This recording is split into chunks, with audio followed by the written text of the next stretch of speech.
अस्सलाम वालेकुम। आज मैंने बनाया वेज मंचूरियन, जिसके लिए मैंने लिए एक बड़ी गोभी, शिमला मिर्च, हरी प्याज थोड़ी सी, 1 टीस्पून लहसुन, 1 टीस्पून अदरक, 2 गाजर कटी हुई और 1 कप के करीब कॉर्नफ्लोर। कॉर्नफ्लोर डालने के साथ ही मैंने 1 टीस्पून नमक और 1 टीस्पून ब्लैक पेपर डाल के अच्छे से मिक्स किया और इसकी टेढ़ी मेढ़ी सी बॉल्स बना ली। ये जब बॉल बहुत मुश्किल से बनी थी ये बॉल, क्योंकि गोभी ने अपना पानी छोड़ दिया था, जिसकी वजह से बॉल थोड़ी सी टूट भी नहीं थी।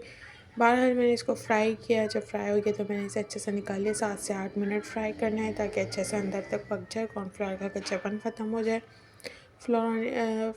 फ्राई हो गया तो मैंने निकाल के इसमें से सारा ऑयल निकाल लिया। जो थोड़ा सा ऑयल छोड़ के मैं इसमें 1 टीस्पून लहसुन, 1 टीस्पून अदरक का ऐड किया और साथ ही क्यूब्स में कटी हुई प्याज और शिमला मिर्च ऐड करी। थोड़ा सा सौटे करने के बाद मैंने इसमें ऐड किया था सोया सॉस, विनेगर और हॉट सॉस और थोड़ा सा टमाटो केचप और 1 टमाटर ऐड किया। वैसे टमाटर इसमें डालते नहीं, लेकिन मुझे पसंद नहीं तो मैंने डाल दिए थे। और थोड़ी सी चॉप्ड हरी मिर्चें, 2 गिलास के करीब पानी ऐड किया। थोड़ा सा इसमें कॉर्नफ्लावर घोल के डाला। जब ये थोड़ा गाढ़ा हो गया तो हमने इसके अंदर बॉल्स डाली। मज़ेदार से हमारा मंचूरियन रेडी है। अगर आपको वीडियो अच्छी लगी हो तो लाइक कीजिएगा लाजमी और बताइएगा आपको ये रेसिपी मेरे स्टाइल में कैसी लगी। लास्ट में मैंने इसमें नमक और काली मिर्चें ऐड करी थी। 5 से 7 मिनट दम दिया और ये रेडी हो गया।